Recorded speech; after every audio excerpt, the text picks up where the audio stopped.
This is the Fox 5 News Block. We begin this afternoon with more fallout in reaction to Governor Kathy Hochul's congestion pricing announcement. The issue taking its toll on New Yorkers already. Good afternoon. I'm Richard Giacobis. Welcome to the News Block. First, we're going to look outside right now at our beautiful New York City skyline. There is a hint of smoke in the air today from those wildfires as those winds shift. Here now with more on the forecast, we turn it over to Liv Johnson. Hey, Liv. Hey, Richard. Yeah, a shift in the wind and also a shift in the temperature. It definitely feels a lot warmer than it did yesterday, the past couple of days. Right now, 58 degrees in New York City, 56 out on Long Island. Some of us are in the 60s. We see Newark is at 61 right now. We were looking at some temperatures in the 60s in Connecticut earlier, but a big difference from yesterday. I know I brought my coat out and then I brought it to work, but ended up not wearing it at all. I just was carrying it the whole way because we're looking at 12 degrees warmer than it was 24 hours ago in New York. 14 for Newark, just a lot nicer, and that's going to continue through the weekend as well. We do have a red flag warning again for the whole state of Connecticut. That's extending up into New England, covering Rhode Island as well, and then also covering most of New Jersey, and that's going to be until tomorrow evening at about 6 p.m. Of course, it's because of that drought that we're in. We saw this yesterday when the map updated. The whole state of New Jersey is under a severe drought. We have parts of it that are under an extreme drought. New York City's under a severe drought as well, as we still wait to get some rain. Now, our relative humidity numbers aren't too bad, so at least we have a little bit more moisture in New York. But then you see up in Hartford only 16% relative humidity, so that gives that area even more of a risk of potentially starting some wildfires as we have that red flag warning until tomorrow. We also have a bit stronger wind than we saw yesterday. 13 miles an hour in New York. That's coming from the north, and wind gusts in some areas. Now, later I'll tell you about how we're going to get even warmer over the weekend. Richard. Thanks, Liv. Best to stay inside tonight, I think.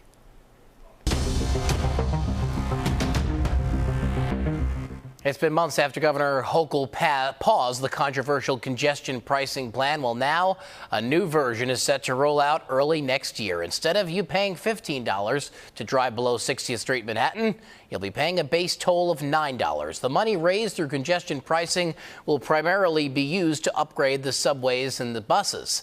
Hochul wants the plan to begin January 5th, and Democrats are trying to fast-track it 15 days before Donald Trump's inauguration. The president-elect does not support congestion pricing and has threatened to kill it. However, state Republicans say Hochul paused the controversial rule for political purposes. They paused it to get them through the election. They paused this so that it was not harmful to some congressional Democrats and state Senate Democrats who are running in tough election fights. The governor is already dealing with 9 lawsuits trying to block congestion pricing, and more could end up filing in court. Congestion pricing is just one of the issues New Jersey Congressman Josh Gottheimer is promising to take on as he announces a run for governor today. The Democrat officially launching his campaign from the Runway Diner in South Hackensack, pledging to lower taxes and make New Jersey more affordable. He joins a crowded field of Democrats already in the race to succeed Governor Phil Murphy in 2025. Gottheimer was just reelected to a 5th term in Congress. And you may soon need to dig deeper into your wallet if you use the Port Authority's Bridges and Tunnels or the PATH train. The agency proposing a 25-cent toll increase for cars, motorcycles, and trucks. It would go into effect on January 5th. That's in addition to the automatic inflation-based adjustments that already occur annually. In 2025, that increase will be 43 cents. As for PATH riders, fares would increase by 25 cents to $3 effective on January the 12th. It would be the first fare hike since 2014. The Port Authority cites lingering COVID costs and revenue loss for the price hikes. Firefighters say they're trying to get an upper hand on that massive Jennings Creek wildfire that is still burning on day 7. Take a look at this footage shot by Skyfox earlier this afternoon. The fire has been burning along the New York-New Jersey border near Greenwood Lake. More than 300 firefighters from multiple state agencies and out of state are using multiple methods to put out the flame. The New Jersey Forest Fire Service and the New York Department of Environmental Conservation says close to 5,000 acres have burned since the start of the fire. However, nearly 70% of the flames have been contained. 4 people suffering minor injuries after a fire in Midtown this morning. The FDNY says it broke out around 840 on West 40th Street between 8th and 9th Avenues, right by the Ali's Hotel. It appeared to be a rubbish fire. Firefighters say they got it control in under an hour. The exact cause still under investigation. President-elect Donald Trump announcing new cabinet picks every day now. The incoming administration is moving fast, but some Democrats are already mounting their opposition. Guess what? We got the second George Washington. Congratulations!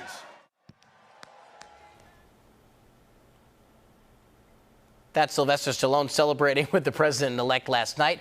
Trump making a personnel announcement at the gala,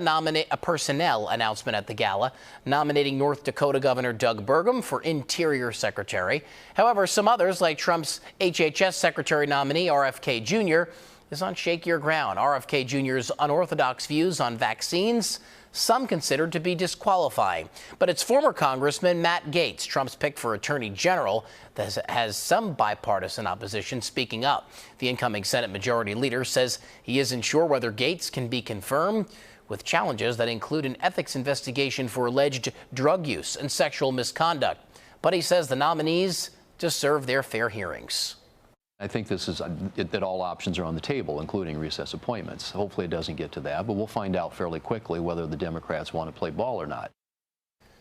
We are expecting President-elect Trump could be making more announcements about who he wants in major positions in administration over the next few hours. Meantime, on Capitol Hill, newly elected House members gathering on the steps of the U.S. Capitol for a group photo. Plenty of handshakes and hugs between the politicians on both sides. The incoming members of Congress are in Washington to meet with House leaders and take part in a new member orientation program. Republicans won enough seats in this year's election to maintain control of the House. Mike Johnson won the GOP nomination this week to remain House Speaker. The new House members will take the oath of office in January during a swearing-in ceremony. And developing at this 3 o'clock hour, Daniel Penny is back in court for the 8th day of his manslaughter trial. The Marine vet is accused of placing Jordan Neely in a deadly chokehold on the subway in May of 2023. The prosecution has rested in this case today. Yesterday, a Marine combat instructor who trained Penny testified about the type of chokehold Penny used. Jurors were also shown a half-hour-long videotaped interrogation and heard Penny recall in his own words what happened on the subway. Daniel Penny has pleaded not guilty to manslaughter. All right, you can find pizzas with all kinds of toppings these days, even Thanksgiving food. So Fox 5's Jody Goldberg is going to show us how one Long Island pizzeria has created one special Thanksgiving pie. Some people say it should be pizza, not pie, but you know what? It's a pie. It's a Thanksgiving pizza pie. Look at this, guys. There you have it. And Pino's Pizza of Deer Park has sold hundreds even before the holiday. We had a few extra turkeys, and everyone knows leftovers are better. With those leftovers came the idea of the gobbly goodness. Don't knock it until you try it. The creative creation, comprised of cheese, cornbread stuffing, and cranberry sauce, sits on a grandma crust to hold the weight of all of the fixins. What goes on top? Exactly what you eat on Thanksgiving, and just about everything you wouldn't expect to see on a slice of pizza. We started with a base of mozzarella cheese, and then we put a base of roasted turkey gravy on the bottom, then our sausage and apple stuffing, our turkey, a little bit of mozzarella on top just to tie everything together, and we finish it with dollops of our cranberry sauce. Making Thanksgiving pizza. And now, with over 5 million views on social media and a growing demand for the delicacy, Pino's came up with a Thanksgiving calzone. Turkey right in the middle. It's our homemade cornbread, apple, and sausage stuffing. And yes, they've got something special already in the works for Christmas. A lot of people were against it, but the more people tried it, the more it stuck. Pino's Pizza, how may I help you? I mean, we can barely keep up with the amount of orders that we have. Yes, I do have the Thanksgiving pizza pie. All right, here's the deal. I'm going to be honest. I already had a bite off camera. It couldn't have been better. I was reluctant. I didn't know what to expect. I don't like cranberry sauce. I don't even like stuffing. But this, it was delicious. Glad to try it. In Deer Park, Long Island, Jody Goldberg, Fox 5 News. I don't know how I feel about that. But speaking of Thanksgiving, I do like this. The Macy's Thanksgiving Day Parade has added more stars to its lineup. The big names include Jennifer Hudson, Kylie Minogue, and Billy Porter. All three will be performing in front of the Macy's flagship store in Herald Square on Thanksgiving Day. Wicked star Cynthia Erivo will also be on hand, joining Idina Menzel, T-Pain, and WNBA champions, oh yeah, the New York Liberty. The parade steps off on the Upper West Side at 8:30 on Thanksgiving morning. And if you want to get into the holiday spirit a little earlier, take the Christmas movie trail all the way up in Connecticut. It's the first of its kind in the nation, taking you to 22 locations where some of the most popular holiday movies were shot, like Hallmark's Christmas on Honeysuckle Lane. We all know that one. And allows movie lovers to experience the towns that are captured in the films. Yeah, I just want to bring more and more here to bring work, to bring notoriety. These movies have created 2,000 jobs across various sectors as well. Some of the other Christmas films included The Santa Con, My Adventures with Santa, and Holiday for Heroes.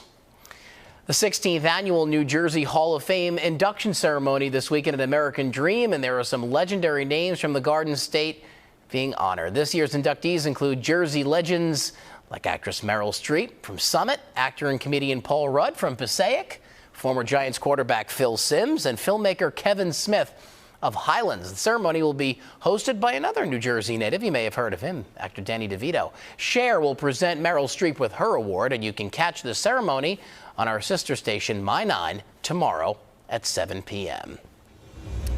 Okay, time to talk Oscars, and you're looking at the new host. He's right there, Conan O'Brien. It'll be the first time Conan will be Oscars host. He's emceed other high-profile award shows like the Emmy Awards back in 2002 and 2006, and the White House Correspondents' Dinner in 1995 and 2013. Conan is a funny guy, so it'll be very entertaining to watch the Oscars. We get a final check on the forecast. Hard to look ahead to next March, but we'll stick with November for now, Liv.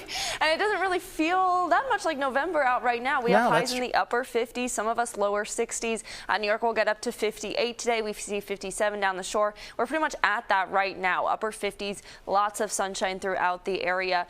Barely a cloud in the sky today, and definitely no rain, unfortunately. That's been the name of the game the past few weeks, and it's going to continue through the weekend. So it'll be lots of sunshine and warmer temperatures. Now, we are hoping that this area of low pressure and this cold front that's going to move its way towards us over the weekend will maybe bring some rain that we could get early Monday morning. That's our next chance of maybe seeing a light shower pass through the area, and then again mid next week. So hopefully this dry streak is coming to an end pretty soon.